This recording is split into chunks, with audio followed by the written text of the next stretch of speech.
Causal properties. Reviewing the social science literature on the connection between pornography and rape, Diana Scully writes, "The proliferation of cultural products like pornography intensifies the quantity and quality of violence in men's fantasies. Further, particularly when women are depicted as receiving pleasure from the violence directed at them, pornography trivializes rape, and thus may encourage more men to act on their fantasies.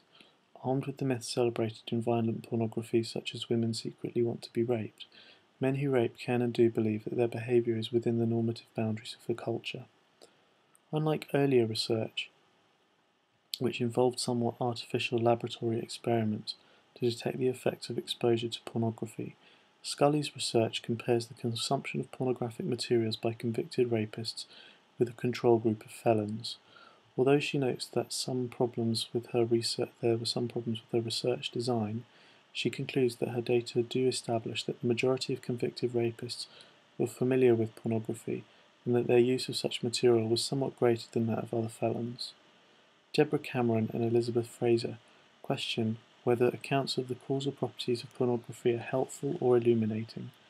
They argue that such accounts assume a deterministic model of human behavior in which men lose control over their behavior and respond somewhat mindlessly to pornographic stimuli. The idea that men simply imitate what they see in pornography or are conditioned to behave in certain ways through exposure to pornography implies that men are not able to creatively and critically interpret pornographic materials. Although some men may unthinkingly copy what they see, or may even become addicted to sexual violence through pornography, these men are the exception, not the rule. By treating sexual violence as a product of exposure to pornography, feminists promote a view that relieves sexual predators of responsibility for their action, and blames their actions instead on expressive materials or the pathological conditions they allegedly cause. Although causal theories invoking the loss of the individual control through imitation and addiction may be useful to defendants in sexual assault and murder cases, Cameron and Fraser point out that these theories undermine the feminist goal of showing that sexual violence is a function of cultural norms and structural inequalities rather than mental debilitation or disease.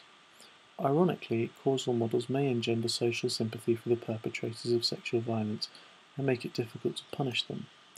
Cameron and Fraser conclude that feminists can be critical of the discourses which inform sexual practice and imagine alternative discourses without promoting problematic models of human behavior. Some feminist philosophers enlist the tools of speech-act theory to explicate the causal properties of pornography, especially the idea that pornography subordinates and silences women. Ray Langdon argues that pornographic speech subordinates by virtue of its illocutionary force. Drawing on the work of John Austin, Langdon points out that pornographic words and images are a form of action. For example, by uttering the words, "I promise," "thank you," or "you're fired," someone may complete the acts of making a promise, thanking, or disemploying someone. That's speech-act theory. Austin distinguished the actions performed by words, the illocutionary force, from their literal content, the locutionary force, and their effect on particular listeners, the perlocutionary force. The literal content of a pornographic work may be the depiction of a particular sexual act, and this may have the effect of arousing particular viewers and shaping their attitudes towards women. The illocutionary force of a pornographic work pertains to the actions performed in depicting sex and women. For example, just as a sign says, "whites only," may subordinate blacks and authorize racial segregation in certain contexts, a pornographic work may, by virtue of its illocutionary force, subordinate women and endorse sexually predatory behaviors. The illocutionary force of a particular utterance will depend on a variety of factors, including the intentions of the speaker and the background conventions that link the literal meanings of words with social practices. Langton argues that there are good, though not conclusive reasons, to think that the factors which determine the hostile illocutionary force of pornographic texts are in place. However, she also suggests that the illocutionary force of pornography may be blocked effectively by the speech acts of its critics, rather than by censorship. Jennifer Hornsby deploys speech-act theory to explain how pornography silences women.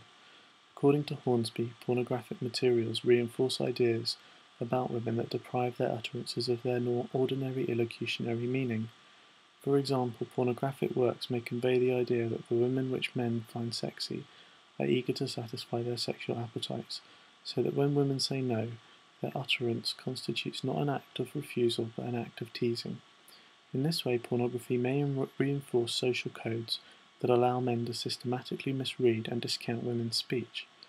Women may be silenced, then, not by having their speech suppressed, but by changes to the background conditions necessary for successful speech acts, such as refusal. If pornography interferes with the ability of women to communicate, then women cannot contest the harm of pornography with more speech, but only by suppressing pornographic materials.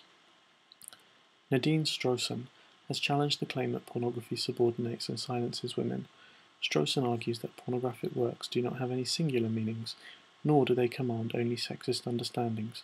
In her words, pro-censorship feminists may well view a woman's apparent welcoming of sex with a man as degrading, but this is because of their negative attitudes towards women's ability to make sexual choices. Other views are likely to see such a scene as positive and healthy. Furthermore, according to Strossen, ambiguous and positive interpretations apply to the full range of sexual speech, including violent imagery and imagery that might well be labelled subordinating or degrading, such as rape scenes and scenes dramatizing the so-called rape myth, namely that women want to be raped. To illustrate that pornographic texts can produce divergent responses, Strossen examines opposing reactions to film that depict rape, to controversial images of women in popular advertisements or print media, and even to Andrea Dworkin's own sexually graphic novels. Strossen claims that the effect on some viewers, including women, may be positive. Pornography, including pornographic rape scenes, may serve another, intensely political end for women who read or see them. They go against the grain, thus allowing viewers to express rebellion and individuality. In this sense, too, words or images that literally depict a woman's powerlessness may well have an empowering impact on female viewers. The existence of divergent interpretations and responses to pornographic works challenges the idea that pornography has any single harmful impact on the background conditions of communications. And without any single persistent impact on background understandings, it is doubtful that pornographic works would have the power to silence or subordinate women in any or all contexts. In some contexts, Strossen suggests pornographic works can even invite viewers to rebel against conventional notions of female vulnerability and respectability, or to explore the origins of disturbing sexual fantasies. At the very least, such materials make aspects of human sexuality available for public debate and critique. Ironically, as Georgia Warnk